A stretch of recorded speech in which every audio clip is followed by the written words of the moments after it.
Hello nursing masters. तो आज हम जो हमारी लेक्चर सीरीज़ शुरू करने जा रहे हैं उसका मेन मोटिव है ऑब्स्टेट्रिक्स के अंडर यूज़ होने वाले ड्रग्स के बारे में आप सभी के जो कंसेप्ट हैं, जो नॉलेज है, उसको 100% बूस्ट करना, कंसेप्ट को क्लियर करना और हर एक स्टूडेंट को ये बताना कि कैसे ये ड्रग्स हमारे फीमेल रिप्रोडक्टिव सिस्टम के ऊपर इफ़ेक्ट जो है वो शो करते हैं, इनकी डोज क्या है, डेफिनेशन क्या है, कहाँ पे यूज़ होते हैं, इंडिकेशंस क्या हैं यानी कि, और कॉन्ट्रा इंडिकेशंस क्या हैं, और एंड में हमेशा की तरह हम जो हैं वो नर्सिंग रिस्पॉन्सिबिलिटीज तो करेंगे ही करेंगे।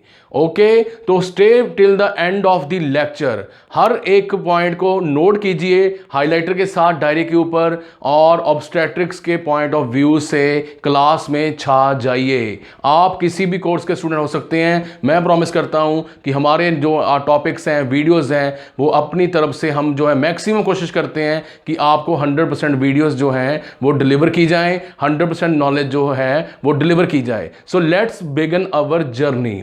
तो बात करते हैं जी, सबसे पहले हमारा जो normal we can say gestational period है, प्रेगनेंसी की टर्म है, टाइम पीरियड है, वो कितने टाइम का होता है? यस प्लीज, 37 टू 38 वीक्स का होता है। 37 टू 38 वीक्स तक जो है हमारा दैट इज गेस्टेशनल पीरियड और कई बुक्स में ये 40 वीक्स तक भी दिया हुआ है। और हम सबको पता है कि बुक्स में ये भी दिया हुआ है कि 37 वीक से अगर पहले बेबी की डिलीवरी होती है, लेबर पेन स्टार्ट होते हैं, that will be termed as pre term labour, that will be called as pre term labour. यहां पे हमारा जो बेबी है वो बहुत हैप्पी है क्योंकि इसकी डिलीवरी होने वाली है और इसकी बात हो रही है। और जैसे जैसे इसका साइज इंक्रीज होगा, टर्म जो है प्रेगनेंसी की कंप्लीट होने पे आएगी, तो यहाँ पे हमारा जो बेबी है वो डिसेंड करना शुरू करेगा, यानी कि नीचे की तरफ आना शुरू होगा वर्टेक्स प्रेजेंटेशन में, यानी कि head down and toes upward. पैर जो है वो ऊपर की तरफ, हेड जो है वो डाउनवर्ड। जनरली हम बात कर रहे हैं यहाँ पे। तो यहाँ पे हमारी जो सर्विक्स एरिया है, ये वाला जो एरिया है सर्विक्स का, इसके अंदर प्रेजेंट हैं मैकेनो रिसेप्टर्स, इसके अंदर प्रेजेंट हैं मैकेनो रिसेप्टर्स, जिसके बारे में मैंने आपको ऑलरेडी स्किन वाले जो हमारी वीडियोस हैं उसके अंदर समझाया हुआ है मैकेनो रिसेप्टर्स। तो जैसे ही ये सर्विक्स राइपनिंग होनी शुरू होती है, सर्विक्स डायलेट करना शुरू करता है, फैलना शुरू करता है, बेबी का हेड नीचे की तरफ आ रहा है मान लीजिए, तो यहां पे मैकेनो रिसेप्टर्स ऑन हो जाते हैं, ऑन जो है ये हो जाते हैं और ये मैसेज सेंड करते हैं जी स्पाइनल कॉर्ड की हेल्प के साथ। कहाँ पे ये हमारा मैसेज सेंड करते हैं? हाइपोथैलेमस में। और हमने एनाटॉमी में पढ़ा हुआ है hypothalamus is the chairman of the endocrine system, और हाइपोथैलेमस के साथ जुड़ा हुआ है हमारा दैट इज पिट्यूटरी ग्लैंड। तो पोस्टीरियर पिट्यूटरी ग्लैंड में हमारा स्टोर होता है, हमारा जो है स्टोर होता है, यहाँ पे बनता नहीं है, स्टोर होता है, स्टोर।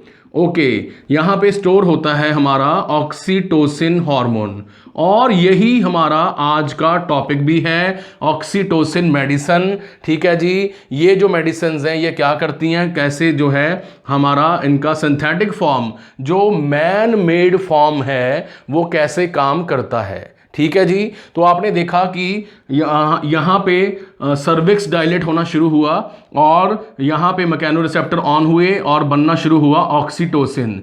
तो ये हमारे हाइपोथैलेमस में paraventricular, please note this word, paraventricular nucleus में जो है प्रेजेंट होता है, और ये स्पेशल नर्व्स के थ्रू यहाँ से हमारे हाइपोथैलेमस में से स्पेशल जो पाथवे है ये है हमारा पैरावेंट्रिकुलर न्यूक्लियस। ठीक है, पैरा वेंट्रिकुलर न्यूक्लियस। यहां से हमारा जो ऑक्सीटोसिन है, यहां से जो हमारा ऑक्सीटोसिन है ये नीचे की तरफ यहां पे पोस्टीरियर पिट्यूटरी ग्लैंड में आ जाता है, ठीक है, और यहां से ये ब्लड में रिलीज हो जाता है। अब ये ब्लड में रिलीज हो चुका है हमारा ऑक्सीटोसिन। ओके जी, तो हम यहां पे अब बात करेंगे इसके मैकेनिज्म ऑफ एक्शन के बारे में। तो धीरे धीरे जो सर्विक्स है वो डायलेट होता जा रहा है, धीरे धीरे बेबी डिसेंड हो रहा है, लेबर पेन जो है इंक्रीज हो रही हैं, यूट्रस जो है ऑक्सीटोसिन के प्रति अब सेंसिटिव होता जा रहा है, सेंसिटिव होता जा रहा है। साथ में हमने ये भी बात अपनी डायरी पे नोट करनी है कि हार्मोन ईस्ट्रोजन, हार्मोन जो यहाँ पे ईस्ट्रोजन है वो यूट्रस के सेल, यूट्रस की जो ये रेड कलर की मायोमेट्रियम लेयर है, मायोमेट्रियम लेयर है, इसके ऊपर ईस्ट्रोजन हार्मोन जो है इफेक्ट शो करता है। और ईस्ट्रोजन के इफेक्ट के बाद यहां पे मैंने एक जो सेल है मायोमेट्रियम का, एक जो सेल है वो यहां पे मैंने बड़ा सा सेल बना लिया है आपके लिए समझाने के लिए। और ईस्ट्रोजन जो है हमारा हार्मोन, ये यहां पे हमारे मायोमेट्रियम के जो सेल हैं, मायोसाइट्स हैं यहाँ पे, उनके ऊपर ऑक्सीटोसिन के लिए, ऑक्सीटोसिन के लिए रिसेप्टर्स की जो काउंटिंग है, रिसेप्टर्स की जो गिनती है, नंबर है, उसको कई गुना बढ़ा देता है, 200 से 300 गुना, 200 से 300 यानी 200 to 300 टाइम्स ये रिसेप्टर जो हैं वो इंक्रीज हो जाते हैं। रिसेप्टर इंक्रीज होंगे तो ऑब्वियस है यहां पे आके हमारा हार्मोन, यस प्लीज, ऑक्सीटोसिन जो है वो बाइंड होगा। ओके, तो यहां तक अगर किसी को कोई डाउट है, क्वेरी है, तो वो पूछ सकता है इनबॉक्स में, और कोई भी क्वेरी जो है हम आपके लिए आंसर पक्का करेंगे। तो जैसे ही यहां पे हमारा ऑक्सीटोसिन बाइंड हुआ, इसने इंट्रासेलुलर मैकेनिज्म शुरू किया, और कौन सा पाथवे शुरू हो गया, yes please, GQ pathway, GQ pathway on हो गया। इसको आपने यहां पे जो है अपनी नोटबुक में स्क्रीनशॉट लेते हुए साथ साथ समझना भी है। ओके, इसको ड्रॉ कर लीजिए, वीडियो पॉज करके, वीडियो पॉज कर लीजिए, हाइलाइटर उठा लीजिए। आज के बाद आपको ऑक्सीटोसिन का जो टॉपिक है वो मैं गारंटी लेता हूं आपको क्लास में सबसे ज्यादा आता होगा। ओके जी, तो यहां पे GQ पाथवे ऑन हुआ, और यहां पे फॉस्फोलाइपेज C एंजाइम जो है ये ऑन हो चुका है। कौन सा enzyme, phospholipase C, phospholipase C enzyme जो है ऑन हो चुका है, जिसने यहां पे ऑन किया PIP एंजाइम को। इसके बारे में हमने और भी जो है हमारे दैट इज एंटीकोएगुलेंट, हमारे that is anti platelet drugs के अंदर भी काफी हमने डिस्कशन जो है वो की है। ऑल राइट, तो यहां पे हमारा PIP बन चुका है।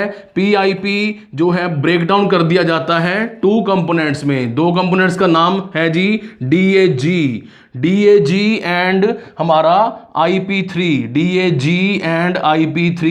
इसकी फुल फॉर्म आपने मुझे बतानी है इनबॉक्स में। DAG जो कि सेल्स के अंदर प्रेजेंट है, और IP3 बताने को मैं बता सकता हूं, बट थोड़ा सा होमवर्क आप भी कीजिए।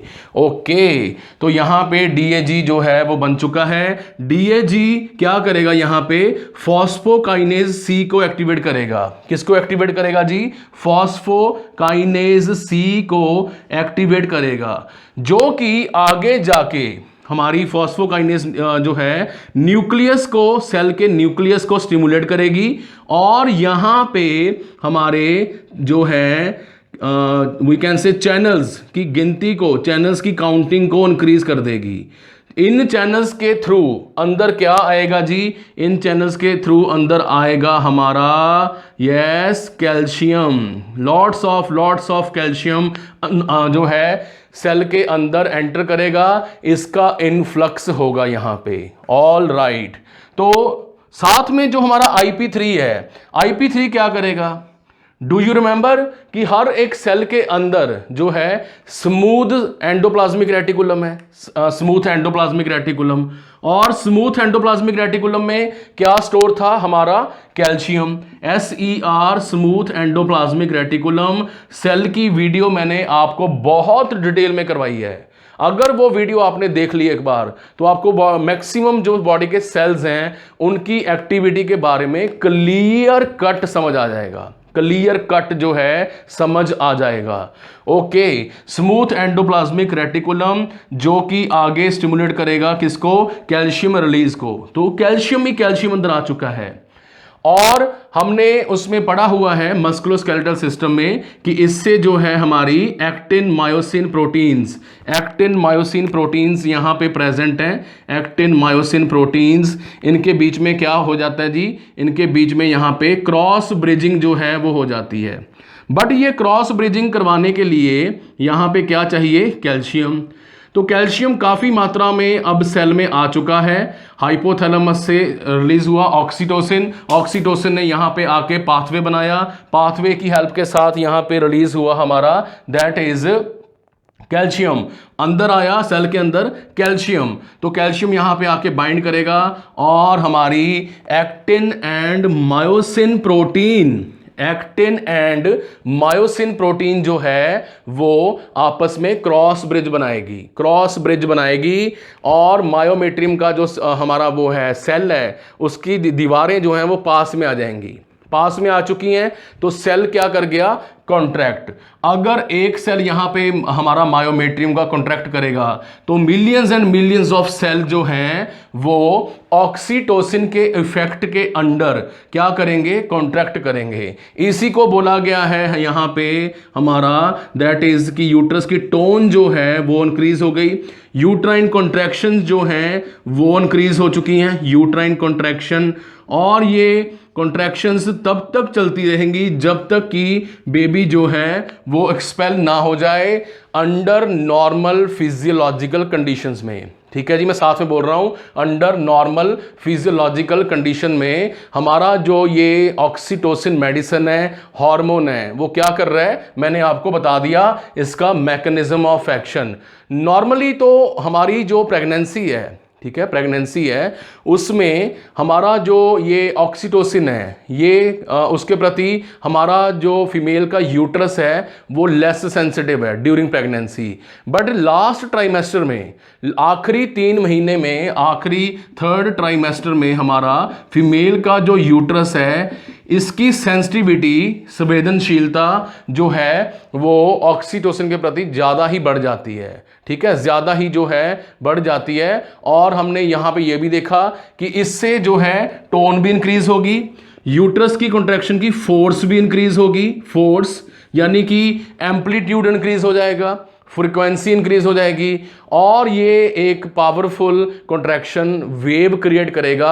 और मैक्सिमम स्टूडेंट सोचते हैं यहाँ पे कि यूट्रस ऊपर की तरफ कॉन्ट्रैक्ट करता होगा, ऊपर की तरफ। ठीक है जी, सॉरी यहाँ पे थोड़ा मैंने गलत बोल दिया, यहाँ पे यूट्रस जो है वो नीचे की तरफ पुश करता होगा। नॉर्मली स्टूडेंट्स जो हैं वो इसी माइंडसेट के साथ यूट्राइन कॉन्ट्रैक्शन को समझते हैं, B it will be pushing like this. But यहां पे आपको क्लियर होना चाहिए कि यूट्राइन कॉन्ट्रैक्शंस कैसे होती हैं। तो आप सभी ने वो देखी होगी बकेट, बाल्टी, उसको हम कैसे उठाते हैं? ऐसे। तो यूट्रस, ये मान लो ये मेरे दोनों हाथ क्या हैं? सर्विक्स हैं, ये वाले पॉइंट है मेरे हाथ सर्विक्स, और ये ऐसे जो हैं पीछे की तरफ कॉन्ट्रैक्ट कर रहे हैं मसल्स, ऐसे। तो बेबी जो है यहाँ से बाहर की तरफ आएगा और कॉन्ट्रैक्शंस जो हैं वो ऐसे पीछे की तरफ होंगी। यूट्राइन कॉन्ट्रैक्शंस नीचे से ऊपर की तरफ होती हैं, ठीक है जी, सर्विक्स से फंडस पार्ट की तरफ। प्लीज़ ये भी नोट कर लीजिए, यूट्राइन कॉन्ट्रैक्शन सर्विक्स से फंडस की तरफ होती हैं, ऊपर की तरफ। ये पार्ट जो है फैलता जाएगा, डायलेट करता जाएगा, ठीक है अपना, और जो है फंडस की तरफ ये कॉन्ट्रैक्शंस होती हैं। तो हमने यहाँ पे देखा about the mechanism of the that is our oxytocin medicine या फिर ऑक्सीटोसिन हार्मोन। इसके अलावा माय डियर स्टूडेंट्स, आपको ये भी पता होना चाहिए कि ऑक्सीटोसिन मिल्क इंजेक्शन, जिसको कि आप मेरी जो वीडियो है अपनी उसके ऊपर ब्रेस्ट टॉपिक के ऊपर, ठीक है, ब्रेस्ट टॉपिक के ऊपर वीडियो है मिल्क एजेक्शन, कैसे अगर बेबी सकलिंग करता है तो कौन सा रिफ्लेक्स पैदा होता है, लेट डाउन रिफ्लेक्स। इसके बारे में और भी डिटेल जो है आपको मेरी वीडियो द ब्रेस्ट के अंडर मिलेगी, ठीक है जी। और इसको ऑक्सीटोसिन को और भी क्या बोला जाता है, कडल हार्मोन बोला जाता है, रोमांटिक हार्मोन बोला जाता है। कई बॉयज़ बहुत खुश हो चुके हैं, रोमांटिक जो है हमारा हार्मोन बोला जाता है। इसके अलावा सोशल बॉन्डिंग, यानी कि हमारे अंदर जो एक लोगों के प्रति जो है, समाज के प्रति, रूल्स रेगुलेशन के प्रति एक अट्रैक्शन होती है, रिलेशनशिप बनाने की, हमारे अंदर जो ट्रेट है, हमारे अंदर जो फीचर है, वो भी ऑक्सीटोसिन के कारण है। और मेल्स में ये एजैकुलेशन में भी हेल्प करता है हमारा ऑक्सीटोसिन ड्रग या फिर oxytocin hormone, cuddle hormone, social bonding hormone, ठीक है। सेक्सुअल एक्टिविटी के दौरान ऑक्सीटोसिन का ब्लड लेवल इंक्रीज हो जाता है। और यहाँ पे जो हमारा डिलीवरी ऑफ बेबी है, यानी कि अपना एक्सपल्शन, उसमें भी ऑक्सीटोसिन बहुत बहुत इंपॉर्टेंट रोल प्ले करता है। This comes under the classification of, that is oxytocin अपने आप में ही एक क्लासिफिकेशन है, ठीक है। ऑक्सीटॉक्सिक्स भी इसको बोलते हैं। तो आपको पता चला ऑक्सीटोसिन का मैकेनिज्म ऑफ एक्शन। ऑलराइट, तो हमारे ऑक्सीटोसिन के मैकेनिज्म ऑफ एक्शन के बाद अब हम डिस्कस करेंगे इसके क्लासिफिकेशन के बारे में। तो क्लासिफिकेशन में सबसे पहले हमारा खुद जो था drug, that is oxytocin itself, और उसके बाद है हमारा एर्गोट डेरिवेटिव्स। एर्गोट डेरिवेटिव सभी को पता है कि एक कैटेगरी है जो कि यूट्राइन स्टिमुलेंट है। और लास्ट में है हमारी third category, that is very famous prostaglandins, जैसे कि PGE2, PG2 अल्फा और मीजोप्रिस्टॉल। तो ये जो मेडिसिन्स हैं, खास तौर पे प्रोस्टाग्लैंडिन की बात करें तो सर्विक्स राइपनिंग के लिए यूज़ की जाती है। जैसे मैंने अभी डायग्राम में पहले बताया कि सर्विक्स जो था वो राइप होगा, यानी कि डायलेट करेगा। राइपनिंग का मीनिंग यहाँ पे उसकी डायलेशन के लिए रेडी होना है। तो और जो इसके नाम हैं हमारे ऑक्सीटोसिन के, वो हैं Pitocin. Pitocin is the synthetic form of oxytocin. तो ऑक्सीटोसिन की सिंथेटिक फॉर्म जो है, मैन मेड फॉर्म जो है, वो है हमारी दैट इज पिटोसिन। और फॉर्मूलेशन की बात करें तो please note this on the diary और द नोटबुक कि फॉर्मूलेशन जो है ऑक्सीटोसिन की, दैट इज हमारी 2 इंटरनेशनल यूनिट्स पर 2 ml एंड 5 इंटरनेशनल यूनिट्स। यहां पे IU का मतलब है इंटरनेशनल यूनिट्स पर ml जो है इसकी फॉर्मूलेशंस है। और ऑक्सीटोसिन मैंने अभी बताया कि टोनिक कॉन्ट्रैक्शन को इंक्रीज करने के लिए जो है यहां पे यूज की जाती है। और अगर किसी फीमेल की जो यूट्राइन कॉन्ट्रैक्शंस हैं वो स्लो हो रही हैं, प्रसव पीड़ा या फिर दर्द जो है वो धीरे धीरे उठ रहे हैं, धीरे धीरे उठ रहा है दर्द बेबी को एक्सपेल करने का, और यहाँ पे जो कॉन्ट्रैक्शंस हैं वो स्लो हैं, तो वहाँ पे हम इंडक्शन करेंगे, ठीक है जी, जानबूझ के इंड्यूस करेंगे, लेबर को स्टार्ट करेंगे। वहाँ पे हम जो है डोज कितनी यूज़ करेंगे for induction, kindly note 10 to 20 units in 1 litre of IV fluid. IV fluid जो हम दे रहे हैं नॉर्मल सलाइन वगैरह, उसमें 1 लीटर में जो है 10 to 20 यूनिट्स यहाँ पे एडमिनिस्टर की जाती है ऑक्सीटोसिन। मैं साथ में as a responsible medical personal ये भी आपको बताना चाहता हूं कि डोज जो है वो पेशेंट की कंडीशन, एज और उसका ग्रेविडा, मल्टी ग्रेविड है, नली अपना we can say primary gravid है, फर्स्ट टाइम प्रेग्नेंट है, सेकंड टाइम प्रेग्नेंट है, थर्ड टाइम प्रेग्नेंट है, और उसकी बैड ऑब्स्टेट्रिक हिस्ट्री तो नहीं है, इसके ऊपर भी डिपेंड करता है, हाइपर सेंसिटिविटी के ऊपर डिपेंड करता है, और कोई और मेडिकल कंडीशन तो नहीं है उसके ऊपर भी डिपेंड करती है। तो आपने जो है डोज जस्ट वीडियो देख के टेक्स्ट बुक के अकॉर्डिंग एवरेज समझनी तो होती है, बट लगानी जो है, एडमिनिस्टर जो करनी है वो अंडर मेडिकल सुपरविजन ही है, क्योंकि यहां पे जो बात है वो पल पल सेकंड टू सेकंड जो है सिचुएशन चेंज होती हैं। तो पोस्टमार्टम की बात करें, यहां पे अब डिलीवरी जो है वो हो चुकी है, उसके बाद यहां पे हम यूट्राइन कॉन्ट्रैक्शंस को इंक्रीज करेंगे। भाई वाह, क्या बात है, हमारी यहां पे डिलीवरी हो चुकी है, फिर हम यूट्राइन कॉन्ट्रैक्शंस को फास्ट क्यों करेंगे? तो यहां पे जो समझने वाली बात है वो ये है कि हमारा जो यूट्रस है, इसकी मायोमेट्रियम लेयर है, मैंने अभी पढ़ाया आपको।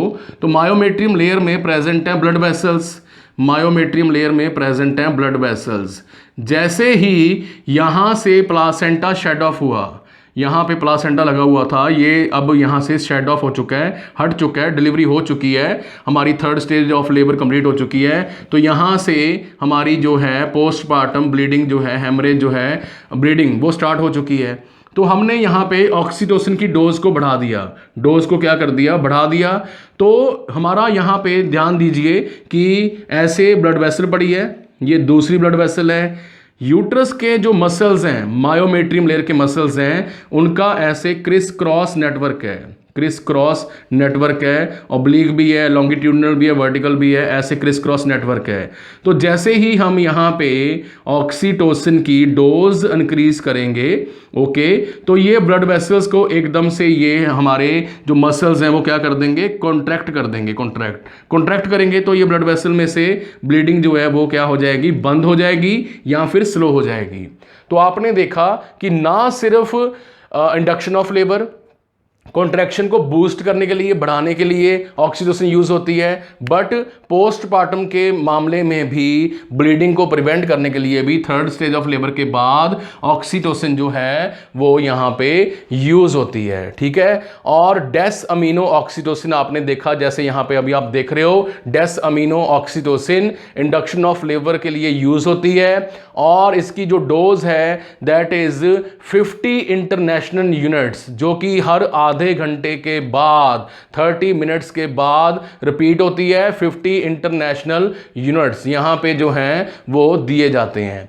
और अगर किसी फीमेल को यहां पे यूट्राइन इनर्शिया है, यूट्राइन इनर्शिया, तो मेडिकल स्टूडेंट्स बैठे हैं, उनको पता होगा इनर्शिया मींस स्लो होना और इनएक्ट करना, यानी कि रिस्पॉन्स ना करना। तो जिस कंडीशन में यूट्रस की कॉन्ट्रैक्शन प्रॉपर नहीं हो पाती, कॉन्ट्रैक्शन स्टार्ट हो चुकी हैं फिर रुक जाती हैं, या फिर जो है बहुत स्लो कॉन्ट्रैक्शन है, तो ऐसे यूट्रस को इनर्ट यूट्रस बोला जाता है। इनर्ट यानी कि वो एक्टिव नहीं है, रिस्पॉन्स नहीं कर रहा।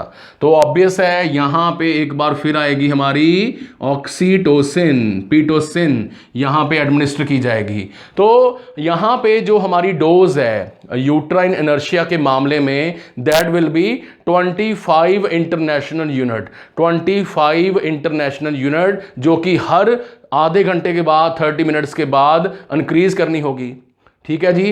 तो यहां पे हमारी फिजियोलॉजिकल एक और एक्टिविटी आ चुकी है, जो है हमारा दैट इज लैक्टेशन, यानी कि ब्रेस्ट फीडिंग।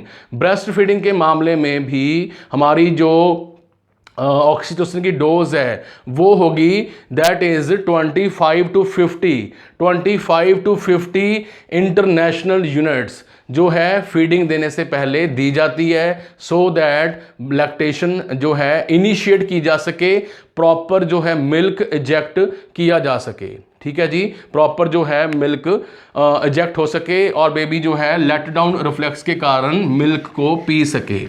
तो बात करें जब हम इस ड्रग के फार्माकोकाइनेटिक्स के बारे में, ठीक है, फार्माकोकाइनेटिक्स के बारे में जब बात करते हैं, तो ये ड्रग जो है अगर हम ओरली देंगे, ओरली पर ओरल, तो ये इनएक्टिव है। और इसका जो ऑनसेट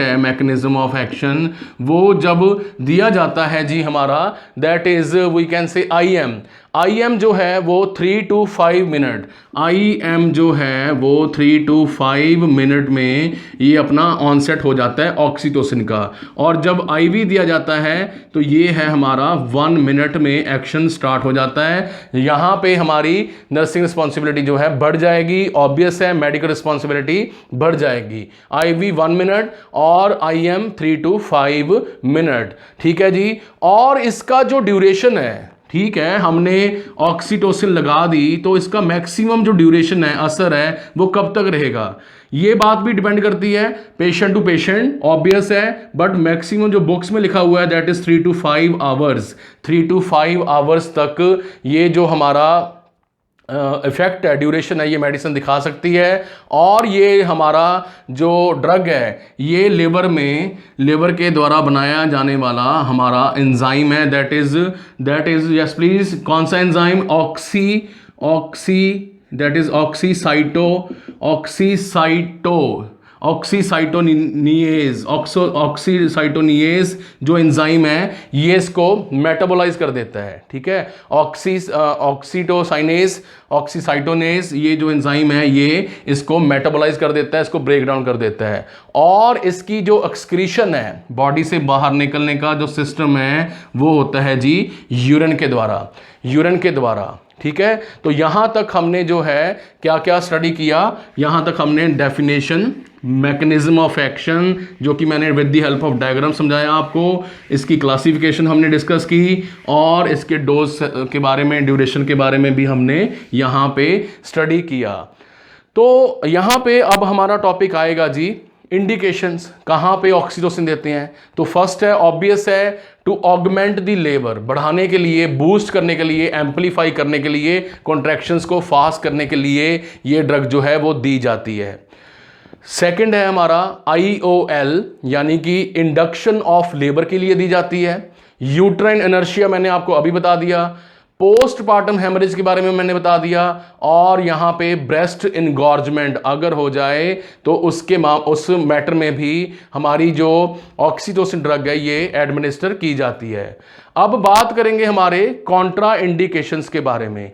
तो कॉन्ट्रा इंडिकेशन में सबसे पहले आपका आता है दैट इज हाइपर सेंसिटिविटी, और सेकेंड नंबर पे आपका आता है दैट इज माल प्रेजेंटेशन और अनफेवरेबल फीटल पोजीशन, माल प्रेजेंटेशन और अनफेवरेबल फीटल कंडीशन हो, बेबी की जो पोजीशन है वो प्रॉपर ना हो, वर्टेक्स प्रेजेंटेशन ना हो, बेबी जो है सिफेलोपेल्विक डिस्प्रपोर्शन है, यूट्रस में बेबी का जो प्रेजेंटेशन है वो यहाँ पे ऐसे जो है ऐसे है, लाइंग पोजीशन में है, और आपने यहाँ पे कॉन्ट्रैक्शंस जो है वो फास्ट कर दी हैं, जिसके कारण एकदम से यहाँ पे यूट्रस जो है ब्लॉक लग जाएगा, यूट्रस एक्सपेल नहीं कर पाएगा इसको, ठीक है। तो प्रॉपर जो है वर्टेक्स प्रेजेंटेशन, हेड जो है नीचे, बेबी का सिर जो है नीचे और लेग्स जो है वो ऊपर, इस मैटर में जो है हमारा वो आपने याद रखना है। और यहां पे आपने याद रखना है ट्रिपल P।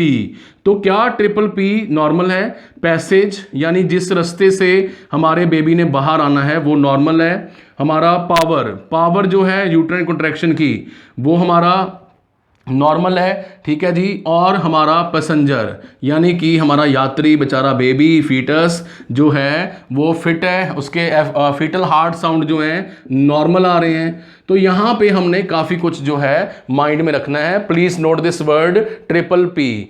फीटल डिस्ट्रेस हो, फीटल हार्ट साउंड अब नॉर्मल आ रही हैं तो हम ऑब्वियस है इसको एक्सपेल नहीं करेंगे, ठीक है जी। और पुअर हमारी सर्विक्स की राइपनिंग है, पुअर सर्विक्स राइपनिंग है तब भी हम नहीं देंगे। और प्रीमेच्योर और प्लासेंटा प्रीविया, अगर प्लासेंटा प्रीविया प्रेजेंट है, what do you understand by placenta previa, जब placenta lower segment of uterus में जो है यहाँ पे प्रेजेंट है, कई बार ये सर्विक्स एरिया को भी पूरी तरह कवर कर लेता है, तो अल्ट्रासाउंड में यहाँ पे पता लग रहा है कि प्लासेंटा प्रीविया का केस है। लोअर सेगमेंट, ये अपर सेगमेंट, ये लोअर सेगमेंट में प्लासेंटा लगा हुआ हो तो यहाँ पे इसको अवॉइड किया जाता है, ठीक है जी। तो अब हम आते हैं हमारे फेवरेट पार्ट के ऊपर जो कि एग्जाम में पूछा ही जाता है। आपको पता है BSc 4th year, GNM 3rd year, MSc OBGYN वाले स्टूडेंट्स बैठे हैं, ठीक है जी, मेडिकल स्टूडेंट्स बैठे हैं, तो नर्सिंग रिस्पॉन्सिबिलिटी जो है यहाँ पे